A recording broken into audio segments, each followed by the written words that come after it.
السلام عليكم ورحمة الله تعالى وبركاته. نلتقي اليوم في درس جديد. اليوم مع درس الكوسينوس، بالعربية تتسمى جيب تمام الزاوية. هذه الفقرة هي كذلك فقرة سهلة في المقرر، إذا ركزوا فهي بسيطة جدا. إذا نبدأ على بركة الله. غادي ندير واحد التذكير بسيط. غادي نبداو بان تريونغل ريكتونغل.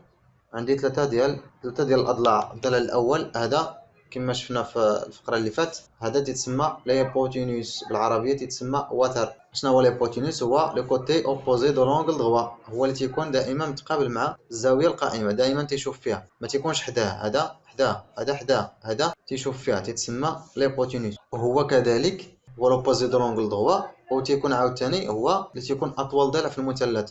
إلا خدينا الأضلاع بثلاثة راه تلاحظوا هذا اللي بالأحمر هو الضلع الكبير. دونك هذا تذكير بالاسم ديال ليبوتينوس. والاسم الثاني اللي غنحتاجو هو كوتي ادجوان. ما معنى كوتي ادجوان؟ هو هذا الضلع، هذا ولا هذا. كوتي ادجوان دان اونغل ا هو هذا. اذا الا خدينا هذه هي لونغل ا، هذا الوتر، هذا هو ليبوتينوس. وهذا الثاني تيتسمى الضلع المحاذي، الضلع المحاذي للزاوية ا. محاذي بمعنى كاين حداه، يحاذيها. إذا le côté adjacent ça veut dire de l'angle A هو هذا هو l'adjacent de l'angle A. إذا هذا تذكير بسيط الأسماء ديال الأضلاع اللي غنحتاجو في هذا الدرس بإذن الله. إذا نمر. إلا كان عندنا ان تريونغل ريكتونغل، هذا الضلع هذا تيتسمى l'adjacent de l'angle B لأنه كاين حدا l'angle B. وهذا تيتسمى l'adjacent de l'angle A لأنه كاين حدا l'angle A.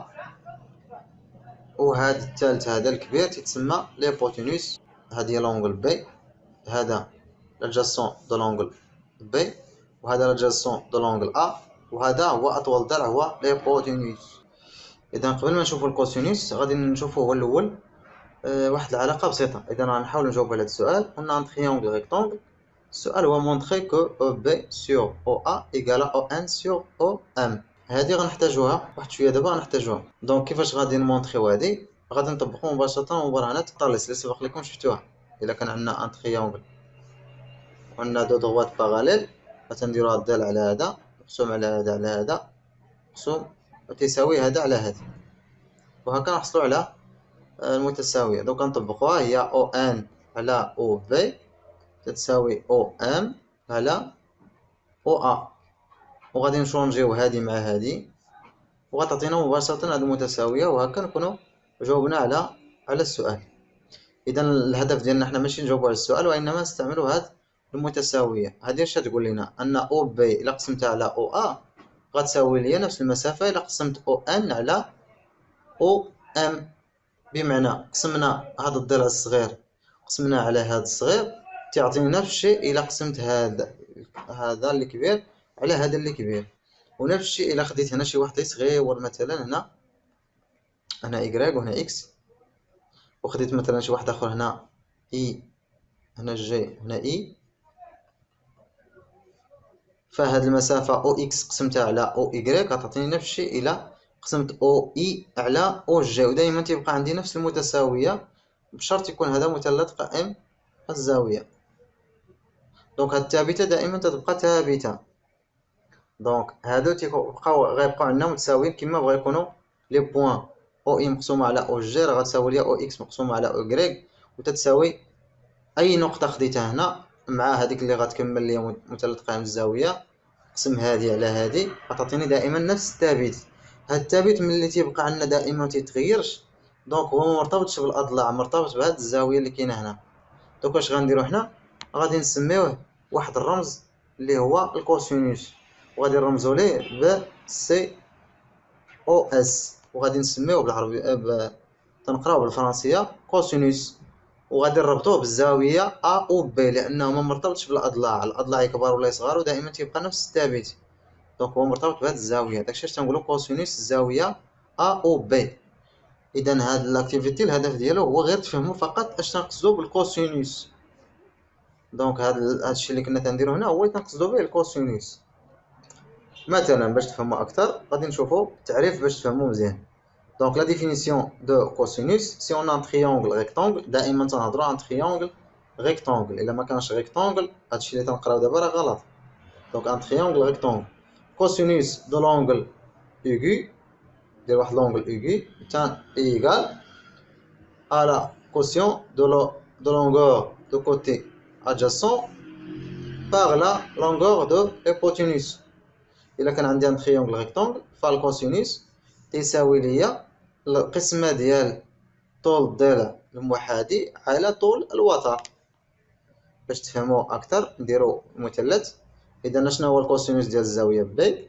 هو طول هذا الضلع هذا اللي هو كوتي أدجاسون مقسوم على طول الوتر اللي هو هذا.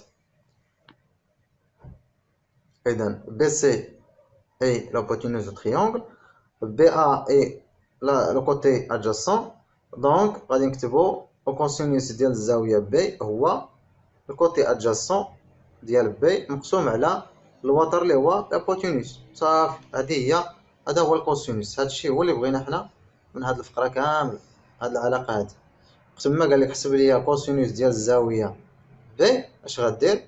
غتاخد الكوتي ادجاسون دو لونغل، غتاخد الضلع المحاذي وغتقسمو على ليبوتينوس. اشنا هو الضلع المحاذي هنا ديال هاد الزاويه؟ هو هذا، دونك هو ا بي، والوتر هو بي سي. دونك اش غنديرو حنا؟ غنديرو ا بي مقسومه على بي سي ونحسب. كان عندي القياسات يمكن لي نحسب. اذا نشوفوا مثال باش تفهموا اكثر. اذا ناخذوا ان اكزامبل. عندنا ان تريانغل ريكتانغل اون ا بي سي تيل كو عندنا ا بي ايغال 4 سنتيمتر، BC égale à 5 cm et AC égale à 3 cm. السؤال هو calculer la cosinus de l'angle ABC et ACB. دونك غتاخد شي ورقة ودير بوز الفيديو وتحاول تجاوب على التمرين قبل ما تشوف الجواب باش تكون فهمتي. تقرا الا جاب الله حسيتي راسك مازال ما فهمتيش عاود تشوف الفيديو من الاول باش تفهم اكثر، ومن بعد ديك الساعة يمكن لك تجاوب على ليكزامبل، لان هاد الفقرة ماشي شي حاجة اللي هي صعيبة بزاف. اذا نخليك تجاوب، دير بوز وجاوب، انا غنمر الجواب مباشرة. إذا نبداو الجواب على بركة الله. سوليسيون. إذا باش نحسبو الكوسينوس ديال لونغل أ بي سي، أول حاجة غنحتاجوها هي تريونغل ريكتونغل. دونك إلا كان هذا التريونغل ماشي ريكتونغل فهاد الحالة الجواب ديالنا غيكون خطأ. إذا أول حاجة خصني نتأكد بأن التريونغل ريكتونغل كما تلاحظوا عطاوها لينا في المعطيات تريونغل ريكتونغل. دونك إلا ما كانش معطيه لنا في التمرين فالجواب غيكون خطأ. دونك خصني هو الأول نبين بأن التريونغل ريكتونغل. إذا في هاد الحالة راه عندنا تريونغل ريكتونغل. دونك نكملو.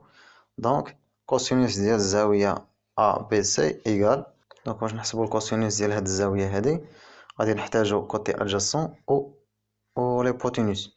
إذا فين غنلقاو ليبوتينوس؟ غادي نشوفو الزاوية القائمة. هاهي الزاوية القائمة ديال الزاوية القائمة تيتقابل معاها ليبوتينوس. إذا هذا هو ليبوتينوس وهادي هي الزاوية سي. دونك لادجاسون غيكون هو هذا. دونك اش غنديرو؟ غنديرو أ بي سيغ بي سي اللي هو كوتي ادجاسون سور ليبوتينوس، وغنحسبو نعوضو بالارقام. هي 4 على 5. يمكن لي نخلي الجواب غير هكا 4 على 5 الجواب صحيح، اولا نحسب الفاصله 0.8 حتى هو جواب مقبول. نفس الشيء غادي نعاودو الثانيه، السؤال الثاني ولا كوسينوس ديال الزاويه ا سي بي. الا جاب الله درتي شي خطا في المثال الاول عاود المثال الثاني قبل ما نمرنا للجواب. اذا ندير بوز وجاوب. اذا نمرو بغينا الكوسينوس ديال هاد الزاويه هادي.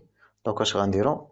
غنبحثو على ليبوتينوس. دائما هذا هو ليبوتينوس وهذا هو الكوتي ادجاسون، ماشي هذا هو الكوتي ادجاسون ديال لونغل سي وهذا الكوتي ادجاسون ديال لونغل بي.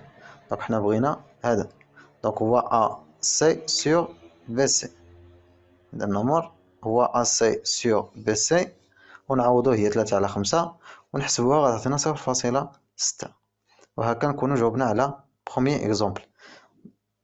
آخر خاصية عندنا في هذا الدرس هي كذلك خاصية مرتبطة بالكوسينوس. دونك إلا كان عندنا تريونغل ريكتونغل دائما هاد الزاوية غتكون قل من 90 درجة هي وهادي، والكوسينوس إلا كان قل من 90 درجة دائما تيكون محصور بين 0 و 1. وقت ما حسبتي الكوسينوس لابد غتلقاه صغر من 1 وكبر من 0.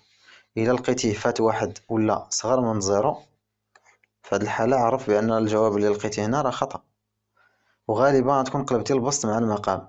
إلا قلبتي البسط والمقام غتلقى دائما النتيجة كبر من 1. حنا بغينا النتيجة دائما فيها 0.6 شي حاجة. هذا هو الجواب الصحيح ديال الكوسينوس. إذا هكا نكونوا وصلنا للنهاية ديال الدرس. إذا قبل ما نختمو تنبغي نشكركم على المشاهدة ديالكم للحلقة، واللي بغى يتواصل معايا على مواقع التواصل الاجتماعي راه خليت لكم الروابط في الوصف، اللي بغى يسول شي سؤال أو نساعدو في شي حاجة. ثم اللي بغى الجديد ديال الفيديوهات يشترك في القناة. وفي الأخير تنتسنى التعليقات ديالكم والآراء ديالكم حول الدرس. إلى أن نلتقي في درس جديد، إلى اللقاء.